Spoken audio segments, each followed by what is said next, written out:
մենք պետք է միտված լինենք առաջ եւ լավ պետք է պատկերացնենք, որ մեր ապագան դա հայքն է, ինչպես ասեց, որ մեր պարոն Գևորգյան Աշոտը, դա հայ ժողովրդի ողջ ունեցած համաշխարհային պոտենցիալի աստիճանական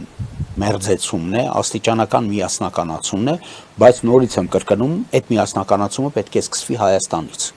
Հայաստանի Հանրապետությունից, որովհետև Հայաստանի Հանրապետությունն է այն յուրօրինակ միջուկը, որը որպես ձգողական կենտրոն իր վրա կարող է պահել հայքը, համայն աշխարհով մեկ սփռված հայերին։ Ինչ է դա նշանակում։ Առաջին հերթին գիտություն, մշակույթ։ Որտեղ միակ տեղը, որտեղ արտադրվում եւ վերարտադրվում է հայկական մշակույթը, Հայաստանն է։ Այսինքն, երբ որ մենք խոսում ենք անգամ երգից, երաժշտությունից, այն ամենից, ինչը ոգեղեն էությունն է սնում մարդու,